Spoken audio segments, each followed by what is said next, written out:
नमस्कार. मी डॉक्टर शुभम. कधी लक्षात आलंय का, आपलं पोट दिवसादिवस पुढे येतंय, बाकी शरीर तितकं जाड नाही. हे फक्त दिसण्याचा प्रॉब्लेम नाही, यामागे डायबिटीस, बीपी, हृदयविकार दडलेले असतात. तर मग खरी गोष्ट जाणून घ्यायची आहे का? पोटाची चरबी कशी कमी करायची? समजा तुमचं शरीर म्हणजे एक बँक. जेवढं खाल्लं तेवढं डिपॉझिट. खर्च म्हणजे कॅलरी बर्न. जर खर्च कमी झाला तर चरबी साठते आणि ती साठवणूक सर्वात आधी पोटाभोवती होते. म्हणून फक्त क्रंचेस मारून बेली फॅट कमी होत नसतं. पहिलं पाऊल म्हणजे आहार. तेलकट, गोड, मैद्याचे पदार्थ हे बेली फॅटचे प्रमुख गुन्हेगार.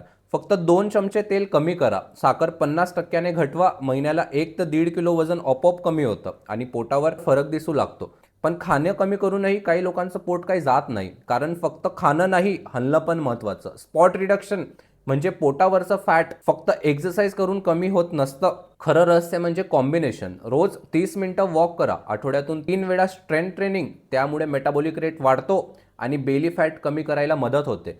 पण इतकं करूनही काही लोकांचं पोट कमी होत नाही. दुसरं कारण म्हणजे स्ट्रेस आणि ताण. फक्त 5 ते 6 तास झोप झाली तर कॉर्टिसोल नावाचं हॉर्मोन वाढतं आणि ते थेट पोटावर चरबी साठवतं. म्हणून 7 ते 8 तास चांगली झोप घ्या. हे बेली फॅट कमी करण्याचं औषध आहे. पण आता प्रश्न पडतो, प्रॅक्टिकली कसं सुरुवात करायची? सुरुवात साधी आहे. सकाळी 2 ग्लास पाणी प्या. दुपारी अर्धा ताट भाजी आणि सलाड. रोज 8,000 पावलं चालणं. रात्री 11 वाजण्याआधी झोपणं. ही 4 ॲक्शन्स प्लॅन पाळा. बेली फॅट आपोआप कमी होईल. आणि लक्षात ठेवा, पोट कमी करणं म्हणजे स्लिम दिसणं नाही, तर ते तुमचं शुगर, हृदय आणि आयुष्य प्रोटेक्ट करणं आहे. तर मग उद्यापासून सुरुवात करा. ऑइल, शुगर कमी करा, चालणं सुरू करा आणि झोपेला प्रियॉरिटी द्या.